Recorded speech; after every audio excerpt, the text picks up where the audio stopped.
magandang lalaki ho ako. Yun ang unang bati sa inyo. Whatever Sana it is, all. walang basagan ng trip. Miyerkules na ngayon eh. Midweek na, di ba? And we should celebrate that Laila is here. She's back, di ba? One piece. Hindi, no, two piece. Para magsuswimming. Welcome ho sa ating programa, Dr. Love Radio Show. It's a Wednesday. Hindi natin makakasama ang Fatima Soriano ngayon. At meron daw silang doctor's appointment. Naku, siyempre ang matanda naman, ibigyan mo ng pagkakataon makapagkita sa doktor. Tayo po ay nasa kalahatian na ng linggo. July 17, patapos na ho ang buwan ng Hulyo, araw ng Miyerkules. At kagaya ho kahapon at mga nagdaang araw, tayo po ay napapakinggan sa 92.3 Radyo 5 True FM sa buong Mega Manila na nasasakop ang Metro Manila, Central Luzon, Calabar Zone at Mimaropa. Siyempre, tayo po ay napapanood at napapakinggan din sa Facebook page ng 92.3 True FM. Pakishare din po ang ating live stream sa ating episode tonight. At siyempre, huwag ka masyadong tutungo at baka matuwasan mo ng presyo ng dugo mo.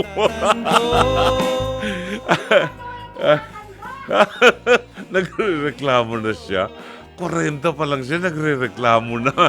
Hintay mo, umabot ka 73.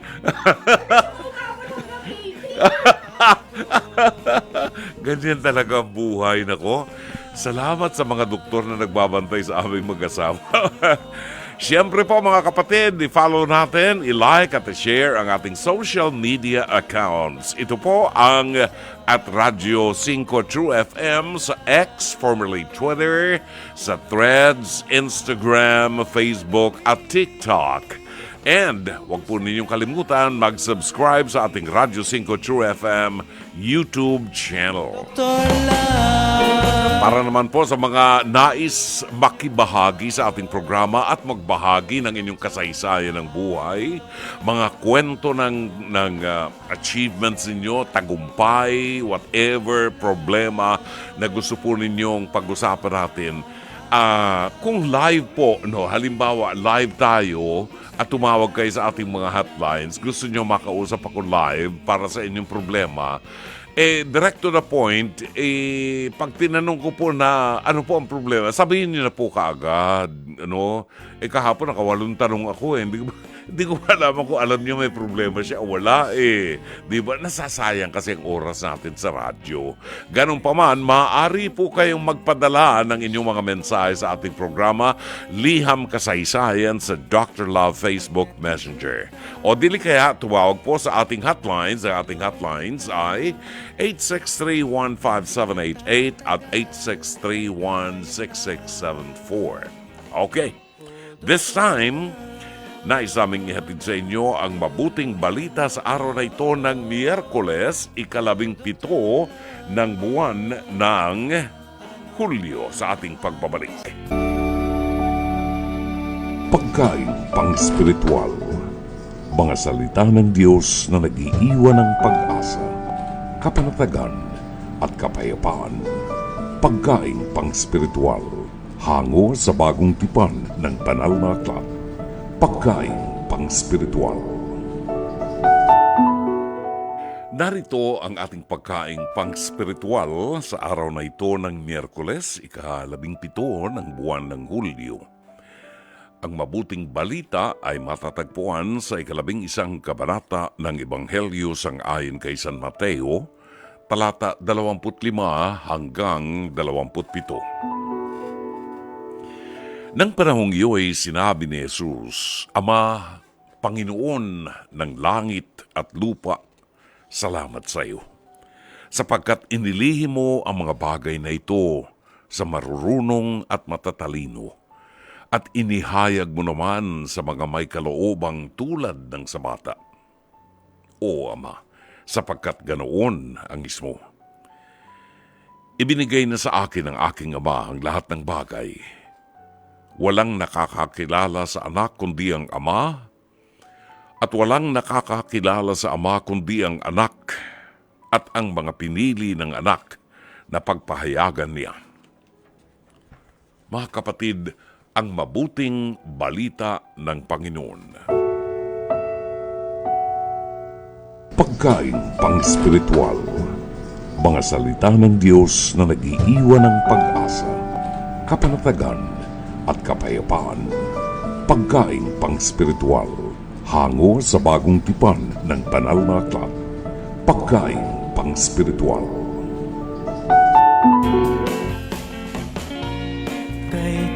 9:49 ang tumpak na oras. Magandang gabi sa inyo. Doon sa mga nagtatanong sa atin, bakit panay replay na lang ang face-to-face? Ay, wag ko kayo mag-alala. Magsisimula na rin po kami mag-tape ng mga bagong episodes ng face-to-face. Iyan po dahil alam niyo naman na ang trio tagapayo medyo may edad na rin. Natutuwa kami. Jake, babalik tayo. Oo, babalik tayo.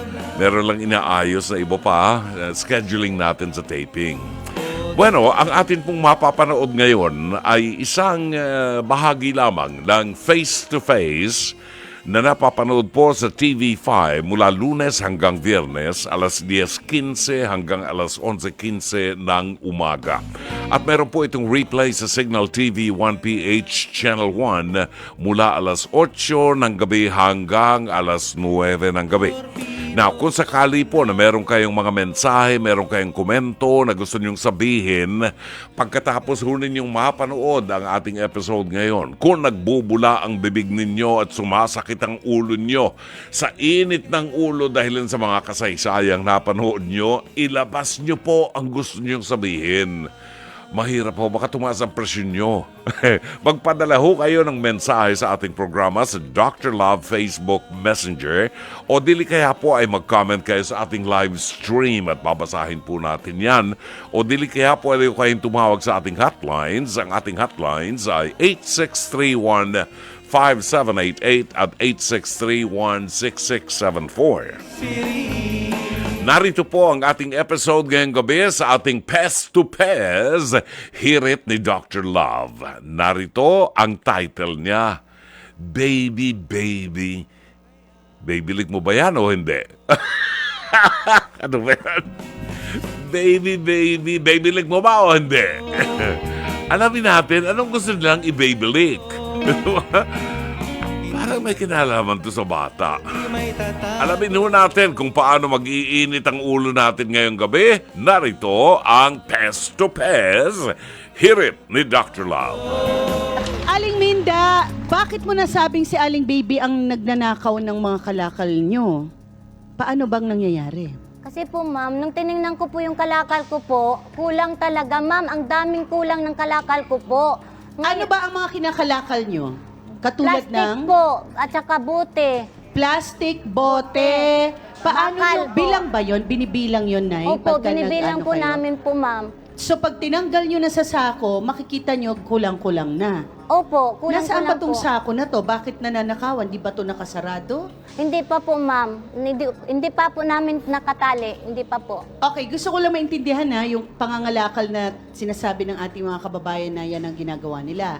So, mangangalakal kayo, bibilhin nyo sa junk shop, tama? Ano ba? Hindi po, ang iba po ma'am, pinupulot lang Okay, namin. pulot-pulot. Opo. So, paano kayo nananakawan? Paano mo nalalaman na ninanakaw? Kasi po ma'am, yung kalakal ko po, doon po namin nilalagay sa tapat namin. Dahil may aso po kaming 3. Ngayon po ma'am, nung tiningnan ko po, kulang na po yung mga sako doon. Pero hindi pa ako nag-ano sa mga tao kasi po gusto kong ako talaga makakita. Ngayon So, sako-sako ito? Opo, naisako ko na po. Okay. Kaya pagtingin mo sa mga sako, kulang-kulang. Opo. Pero ilan na lang yung mga natitira ganon? Siguro po, mga 6 na sako na lang po. Galing sa ilan? Mga ano pa po, mga siyam sigurong nawawala, ma'am. Gaano kahalaga ba sa iyo ang kalakal na nakukuha?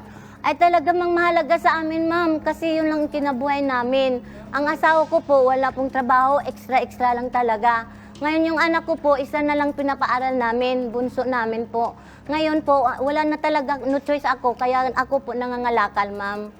Maganda ba ang kitaan sa Kalakal, Aling Minda? Kasi para marami tayong kababayan na nasa ganyang business. O maganda rin naman po, ma'am, medyo kalahati din naman tubo mo kung magtiyaga ka lang talaga. Kaya marami ding nangangalakal, ano? Pero ito ba si Ate Baby ay kaibigan mo? Ano ba ito, neighbor mo? Opo, kaibigan po namin talaga bakit yun. sa tingin mo ginagawa Kapitbahay niya ko sa pa iyo? po. Hindi po kasi po, nung naghinanap ko talaga, ma'am, doon ko nakita sa gilid ng bahay nila ang sako ko. Ikilala ko po yung sako.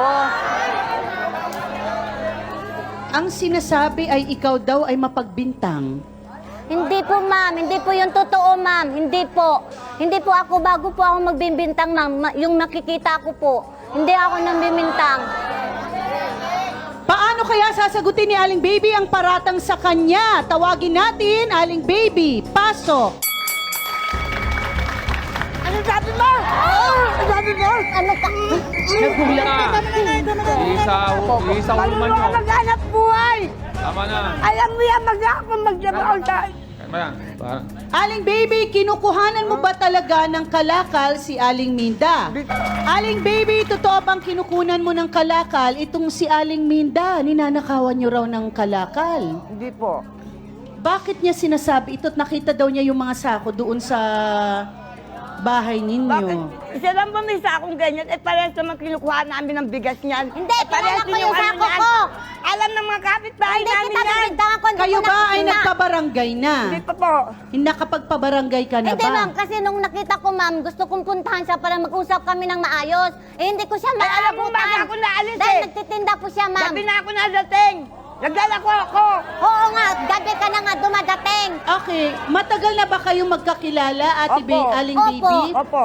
Okay, pero bakit sa tingin mo ay napagbintangan ka pa ngayon na kumukuha ng mga kalakal kung kayo ay magkaibigan at pareho halos ang ginagawa nyo sa buhay, ang Parehas naman po pangangalakal? ang sako gawin namin. Parehas naman kinukuha namin ng bigas. Parehas sa sako ang binibigay Pero ang sa amin. sinasabi, bakit Oh. may pagkakilanlan ka rin Ayun. sa sako mo? Ano ibig sabihin, Ate Minda? May palatandaan ka ba? Opo, pariyo-pariyo po yung kalakyang sako ko po, ma'am. Pariyo-pariyo, tsaka tininan ko po yung laman, buti at Eh, saka ba't kilalagay naman sa harapan yung sako na Eh, hindi kalakal naman mo kayo kung nangangalakal, sino di ako? ba?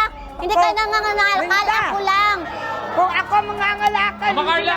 Kilala ako ng buong barangay. Ate Minda, gano'ng kadalas ba kayo mawala ng ng mga sako? Gano'ng kadalas? Hindi po, parang hindi naman sinabay, minsan-minsan lang po. Hindi, ibig sabihin, paminsan-minsan, mga ilang beses na kayo nawawala ng sako na nakikita nyo sa Isang kanya. beses lang pa. Pati raw pagpapakain sa aso ay kini-question ni Ate Minda. Ano ibig sabihin, Ate Baby? Pag may sobra po kami pagkain sa binibigyan ko po yung aso. Pero tinatawag ko po kung sino nandun sa kanila. Ay, dahil hindi ko kaya magpakain ng aso dahil laging masungit yung mga aso niya eh. Tsaka yan daanan po yan talaga ng tao. Taon ng tahon. Kaya pala pa, Oh. unti-unti kang pumupunta sa bahay. Kaya Bakit? inaamo mo pala Oy, aso namin. tinatawag Dahil may ko, balak ka, kung nga sino kunin mo nasa yung inyo. kalakal ko. Tinatawag ko. Alam ka, ano ka, Diba? pinitala ko yung aso mo.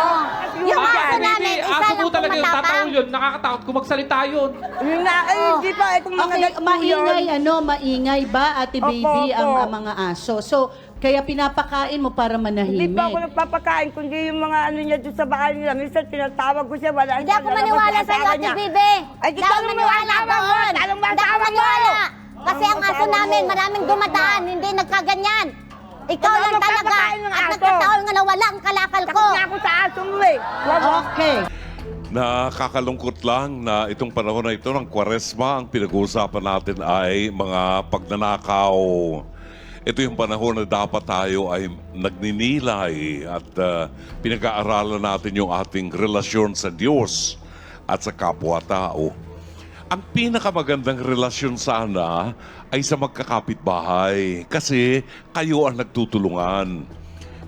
Unfortunately, Aling Minda, gusto kong tumulong sa iyo at gusto kong pumanig sa iyo dahil ikaw ang nawawalan. Sabi mo, nakita mo yung mga sako doon sa bahay ni Baby, no?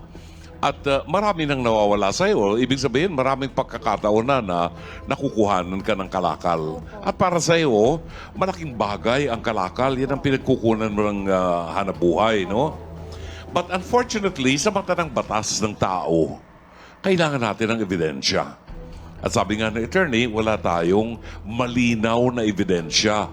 Alam mo yung pag-accuse mo sa kanya ay parang kaso ng jealousy sa mga magsisyota, sa mga mag-asawa.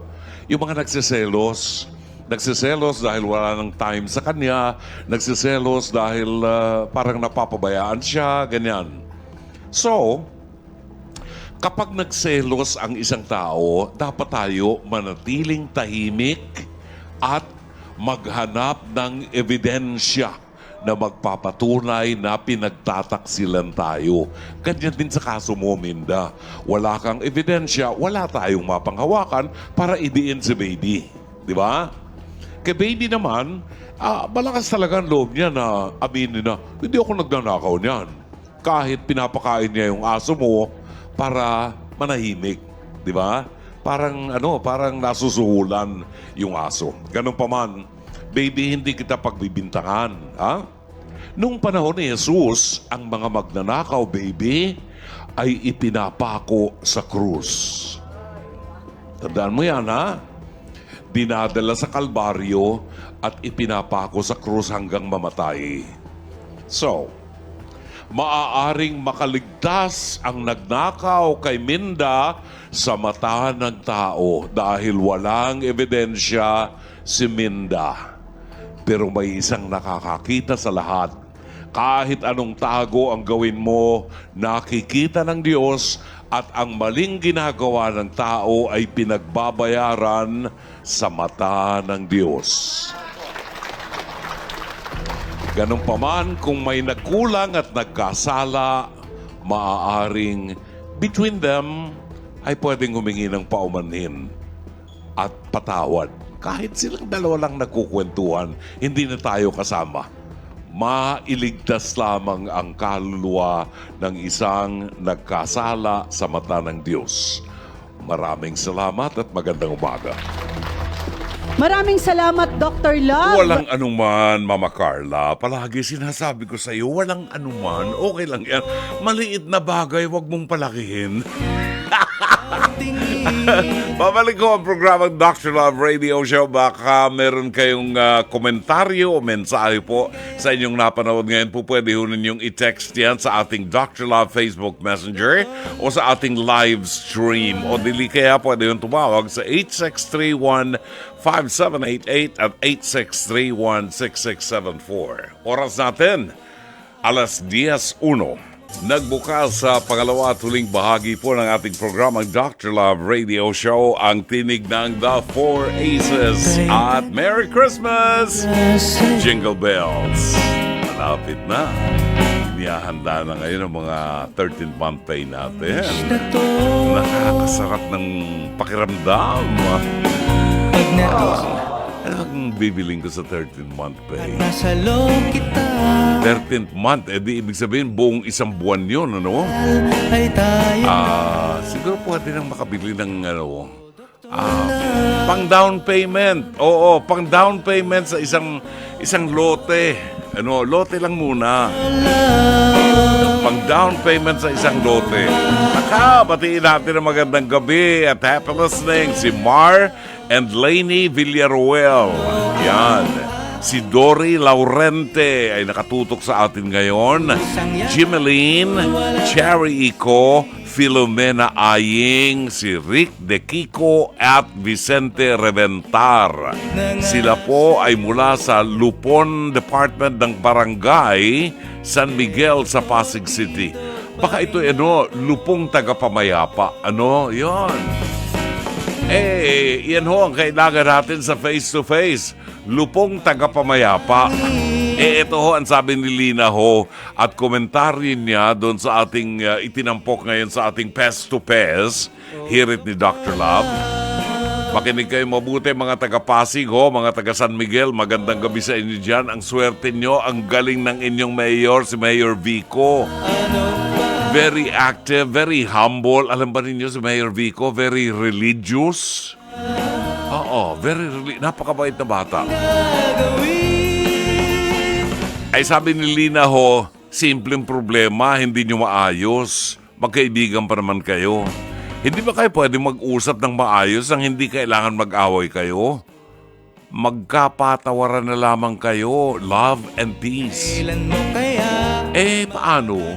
Yung isa, si Aling Minda, pinagbibintangan si baby, wala naman siyang ebidensya. Di ba? Walang matibay na ebidensya Sabi ni Angelita Banato ng Patero, sabi niya, "Nako, Brother June, pag ang aso pinapakain, lalo araw-araw napapakain ng aso, umaamo yan. Kaya nga, hindi siya tatahulan ng aso. At saka, ang sako po ay kadalasan may magkakapareho ng design. Kaya hindi rin masasabi na sa kanya yung kalakal. Ako nga, maraming nawawala sa akin, mga importanteng bagay, pera. Pero hindi po ako makapagbintang kasi alam ko pong masamang magbintang sa kapwa, kaya sinasarili ko na lamang ang lahat. Kasi si Lord na ang tanging nakakaalam at nakakakita. Actually, kung wala tayong ebidensya, huwag po tayong magbibintang. Huwag tayong mag-aakusa kung wala tayong ebidensya. Dahil tayong babalikan yan, di ba? Kailangan meron kayong ebidensya. At kung may ebidensya, ay sampahan ng kaso. Eto, si Gigi Alindogan. Ayan, si Gigi Alindogan ng Simplicity Crafts and Frames. Ito ho ang mga nagfa-frame ng aking mga importanteng dokumento. Yan. Ang sabi ni Gigi Alindogan, "Correct ka po dyan, Brother June. Ganyan mismo ang sinabi ko sa tatay ko po. Lahat ng ginawa mo walang naitago kay God. Konsyensya na ang maniningil." Si Kapidring. Si Kapidring. Oo.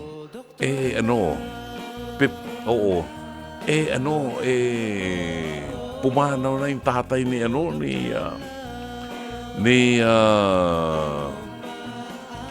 kaibigan Gigi Alindogan. Hindi ako nakapunta man lang doon sa wake at ako'y abalang-abala, pero ako'y humingi ng paumanin. Pero hanggang ngayon, Gigi, pinagdarasal ko si tatay ang kanyang kaluluwa. Maraming salamat, Okay, narito ang ilan sa mga nag-text sa atin, Si Lance Abelion, buwabati na magandang gabi sa lahat ng mga nakikinig. Happy midweek. And I'm listening from Sampaloc, Manila. Si Chato sa Avedra Sakluti ng Quezon City, Novaliches. Araw-araw po yan nakikinig. Araw-araw nanonood sa programa natin. For the past 27 years na ng programang ito, lagi ho nakatutok ang Chato Sakluti. Kagaya ni Shari Picho ng Seattle, Washington. Magandang gabi rin buhat sa San Pedro, Laguna, si Susan Reyes Montinola, Angelita Banataw ng Pateros, Alani Hungko ng Kuwait. Ay binabati ho natin ang magandang gabi. Kesulin Namjun. Good evening, Tito June, watching from Barangay Wawa. Baka ito'y kamag-anak ko pero ang apelido niya ay Namjun. Parang Koreano. Magandang gabi sa iyo, Kesulin. Maraming salamat. Lina ho ng Plaridel, Bulacan. Marvin Riabad ng North Caloocan. Engineer Mercy Santos ng Pasig City. Kaibigan, magandang gabi at maraming salamat. Pakisabi kay LC, masarap na masarap yung kanyang nilutong ulam na pinabaunan pa. Nagkatuwaan kami magkakabarkada nagkita-kita kami. Ayun, nag-Sharon Cuneta ako. Inuwi ko yung 2 morcon na niluto ni LC. Ang sarap baga. Oo, sana araw-araw ganyan. LC, maraming salamat. Batiin din natin si Zenny Raimundo, ang ating kaibigan. Matagal na nating barkada at kaibigan po yan. Na more than 15 years na kami magkakaibigan yan. Oo. Binabati ho natin ang magandang gabi at happy listening. Sandy Raimundo ng Serendra 1. Si Elvira Cabajo, Glory Feria Flores ng Pasay City. Carmelita Neira, Edwin Romero ng City of Angels, Los Angeles, California. Venancio Baltazar. Good evening, Dr. Love. Happy Wednesday po sa ating lahat. Pa-shout out po kay Reggie Oleja Valleser. Miss na kita. At sa mga katropa ko dito sa Pamplona 1, Las Piñas City. Buhat naman sa Metro Davao ang mag-ina ni Mami Lorleen Gonzalez at Amadeo Giorgio Gonzalez na makakasama po natin sa ating pilgrimage sa October 5. October 5 ang ating pilgrimage, Marian pilgrimage natin to sa Europa. Magdala kayo ng windbreaker. Medyo pumapasok na lamig by that time. At napakarami nating mga pupuntahan at makakasama niyo po ako dito sa loob ng maraming pagkakataon. Talagang araw-araw magkasama tayo sa loob ng bus, kwentuhan tayo, may mga reflections, may mga prayers. Siyempre, attend tayo ng mga misa, di ba? Makipag-ugnayan po kayo kay Miss Edna Calleja, no? Edna Calleja. Pwede kayong tumawag sa kanya for inquiry para humalaman nyo kung ano-ano mga kailangan nyo at ano-ano mga pupuntahan natin. Miss Edna Calleja, 0925-752-2230. Edna Calleja, 0925-752-2230. Magandang gabi kay Marlon Baria ng Tabaco City sa Albay, Lilian Panaligan Buenang Paranaque, Mimi Mabilin Lapeha ng Bicol, at Miles Macabentaraya. Shalom! Miles Macabentaraya ang ating kaibigan po buhat sa, buhat po yan sa Israel, sa Tel Aviv, Israel. Ang kaibigan natin na si Miles Macabentaraya. 25 minutes after 10 o'clock, maiibigan at matutuwa si Myra Bulisay Lee, Marivi Viola at Elizabeth Villa Gonzalo sa awiting ito ni Perry Como. Ay nako, marami tayong napasaya ngayon. Sa awiting yan, My Tormented Heart, sumunod yan sa Dreams and Memories, iisa ang tune. Isa sa mga tuwan-tuwa ngayon at talagang napapangiti si Mama Emma na ngayon ay nakatutok sa ating programa. Nag-text sa atin si Giorgio Esteban Serafica, yung ating pamangkin. Sabi niya si Mama Emma ay nakikinig ngayon at tuwan-tuwa sa mga tinatampok nating awitin. Magandang gabi at maraming salamat din kay Zenny Dayang Hirang, ang ating kumare na hindi bumibitaw sa programa natin. Kasama rin natin yan sa Marian Pilgrimage natin come October 5 to 21. So masaya itong ating Marian Pilgrimage na ito. Magkakabarkada, magkakasama po tayo. 10:35 is our time. Tutunghayin natin ang liham kasaysayan ni Rizal ng Quezon City. At doon po sa mga nais magbahagi ng kanilang kasaysayan ng buhay, mga kwento ng buhay nila, mga problema na maaaring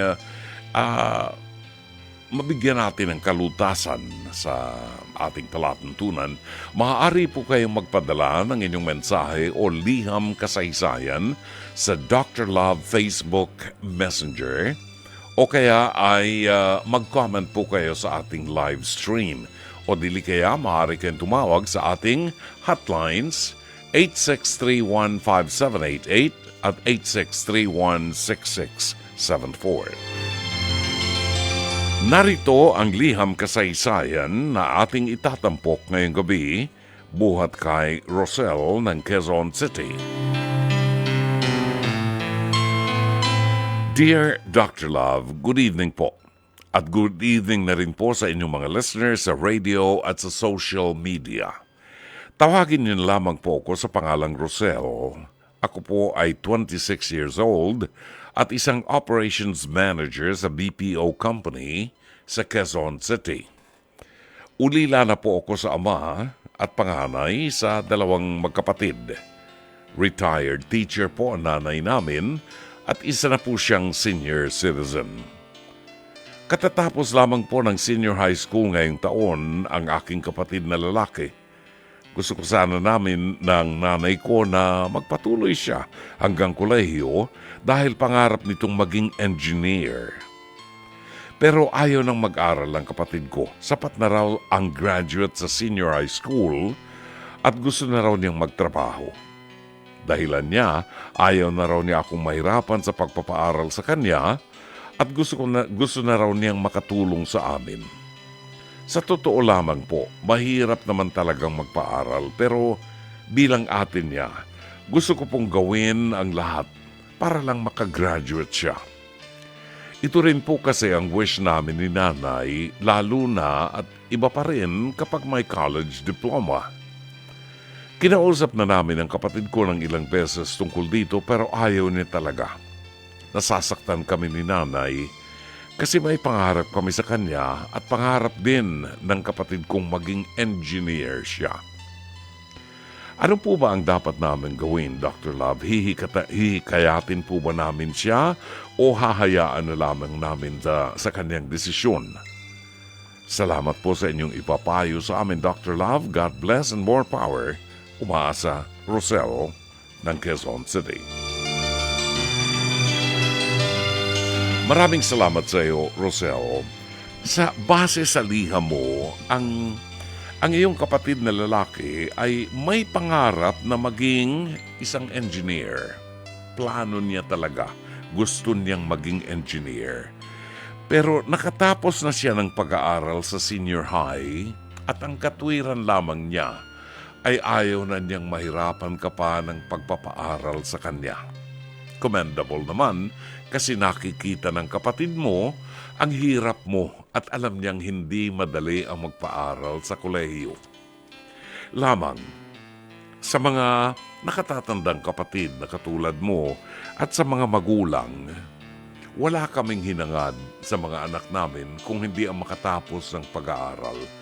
At ito lamang ang bagay na maipamamana ng isang magulang sa kanyang anak na hindi mananakaw. Ito yung bagay na ikatataas ng noo ng isang anak sapagkat meron siyang achievement. Meron siyang bala. Meron siyang bullets, sabi nga, kung haharap siya sa isang mapaghamong daigdig katulad ng sa atin.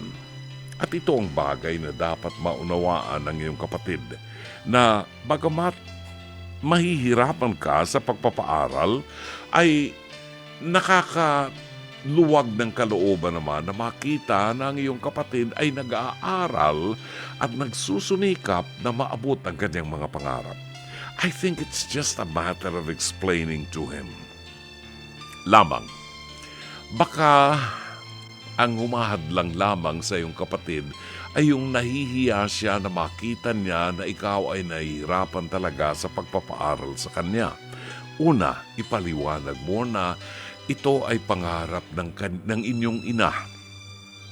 Pangarap mo rin na mabigyan siya ng magandang kinabukasan at ito ay kapag nakapagtapos tayo ng pag-aaral, meron tayong college diploma, meron tayong malaking opportunity sa isang mapaghamong daigdig katulad ng sa atin. Maaari nating maabot ang ating mga pangarap kapag meron tayong college diploma na sasandalan. Ngayon, siguro ay mas makabubuti kung ipaliliwanag mo sa kanya na mas matutuwa kayo ng nanay mo kung siya ay mag-aaral at kung gusto niya, humanap siya ng trabaho, maging working student siya para siya mismo ay makatulong din sa kanyang pag-aaral. Sa gayong paraan ay binibigyan mo siya ng isang malaking responsibilidad na I'm sure kakayanin niya, no? Kakayanin niya. Para makita rin niya na hindi lamang siya umaasa sa iyo, kung hindi kaya rin niya na maging isang working student na gumastos para maabot niya ang kanyang mga pangarap. Ang mahalaga dito ay makita niya ang kahalagahan ng pagkakaroon ng diploma at pagtatapos sa kolehiyo para makaharap sa isang mapaghamong lipunan katulad ng sa atin at nang maabot niya ang kanyang mga pangarap. Sana'y natulungan ka ng palatuntunan ito. As always, Dr. Love. Sa mga dumadaan sa mga pagsubok ng buhay, sa mga nasa kadiliman ng buhay ngayon, whatever stories you have, para kay Rose na ngayon ay nakikinig sa ating programa, Rose, you are not alone. Kasama mo kami sa iyong pinagdadaanan at kasama ka sa aming mga panalangin. Kailangang kumapit tayo sa Panginoon sa mga panahon na tayo'y nakadapa na sa lupa. Wala nang ibang gagawin ng Panginoon kundi damputin tayo at muling itayo. Itaas natin ang ating mga panalangin. Hilingin natin kay Padre Pio na tulungan tayo na makarecover sa mga pinagdadaanan natin at mabigyan tayo ng lakas upang ang lahat ng mga kirot sa ating puso, sa ating buhay ay malampasan natin. Narito ang panalangin para sa kagalingan kay Santo Padre Pio. Panalangin para sa kagalingan kay Santo Padre Pio. Sa sandaling ito ng inyong panalangin, damahin niyo ang presensya ng Diyos. Ang presensya ng Diyos Ama, Anak at ng Espiritu Santo. Damahin niyo ang presensya ng Diyos Anak, ang bugtong na anak ng Diyos, nagkatawang tao tulad mo. Buksan ang iyong puso. Ilahad sa Diyos ang lahat ng iyong mga sugat, ang iyong mga pangangailangan at mga hinaing. Kasama ng iyong mga sugat sa puso, ng iyong mga pagdurusa at ng iyong mga pangangailangan. Ilarawan mo sa iyong isipan na ikaw ay nakatayo sa harap ni Padre Pio. Mahal kong Padre Pio, ngayon ay lumalapit ako sa iyo upang isama ang aking mga panalangin sa libu-libong mga panalangin na iniaalay sa iyo araw-araw ng mga taong nagmamahal at nagdedebosyon sa iyo sa buong daigdig. At dahil sa iyong pakikipagkaibigan sa Panginoon, dahil sa iyong pakikiisa sa nakapakong si Jesus, binibigyan niya kami ng kagalingan sa pamamagitan mo. Kaya ngayon ay hinihingi namin sa iyo ang kagalingan at kapatawaran. Jesus na nakapako, samantalang pinagninilayan namin ang mga sugat sa kamay, sa paa at sa tagiliran mo. Hindi lamang namin ginugunita ang dugo na tumagas sa iyong katawan sa gitna ng kirot, hapdi at pasakit. Amin ding pinagninilayan ang iyong ngiti at saya, at ang hindi nakikitang liwanag ng kabanalan at ang bango ng matamis at mga sariwang bulaklak na samyo ng kabanalan. Nakikiusap ako sa iyo na tulungan mo ako sa aking kahilingan at pangangailangan. Pansamantala tayong manahimik at banggitin ang ating mga kahilingan. At habang ipinakikiusap ninyo ang inyong mga kahilingan kay Padre Pio, mag-antanda kayo ng krus. Basbasan mo ako at ang mga mahal ko sa buhay sa ngalan ng Ama, ng Anak at ng Espiritu Santo. Amen. Panalangin kay Santo Padre Pio. O Diyos, ipinagkaloob mo kay Padre Pio ng Pietrelcina, isang paring Kaputsino, ang dakilang pribilehiyo na makibahagi sa natatanging paraan sa paghihirap ng iyong anak na si Jesus. Ipagkaloob mo sa kanyang pamamagitan na matanggap ko ang katugunan sa aking mga panalangin. Ngayon ay banggitin ninyo ang inyong mga kahilingan.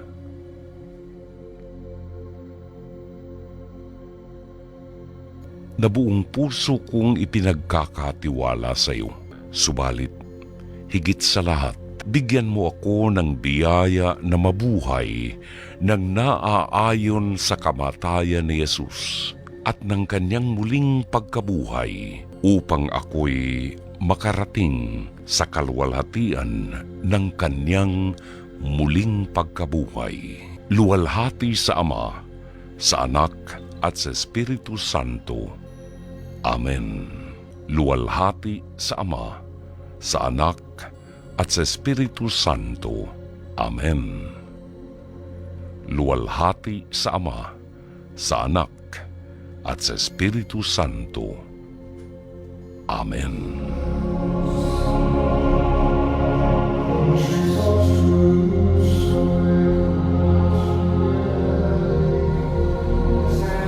Richan na nagpapaalaala sa atin na malapit na ang Kapaskuhan at kinakailangang muling isilang ang Panginoon sa ating mga puso. Umaasa po kami na sa loob ng 1.5 oras ng ating programa, ito ay naging makabuluhan at makulay para sa ating lahat. Sa mga dumadaan sa mga pagsubok ng buhay, hindi po tayo iiwanan ng Panginoon. Ipagkatiwala natin sa Kanya ang lahat. After all, siya lamang ang matatakbuhan natin. At sa ngalan po ng ating buong production staff sa pangunguna ng ating General Manager ng Nation Broadcasting Corporation, Mr. Raul de la Cruz, ang ating Head ng Programming and Production, Alvin Maanyo, ang ating Operations Manager, Miss Cherry Baile, ang ating producer, napakabait na si Jake Bakud, very supportive sa ating programa. Sa ngalan ni Direktor Sheikh Mamaril, ang ating technician Rome Ortigas, ang ating overhead operator Mike Santillan, at siyempre ho ang barkada natin si Mike Bulayog. Ito po naman ang inyong lingkod, Brother June Banaag, OP, pansamantalang magpapaalam hanggang bukas muli, alas 9:30 hanggang alas 11, dito po sa 92.3 Radio 5 True FM. Magandang gabi, maraming salamat, Shalom Aleichem.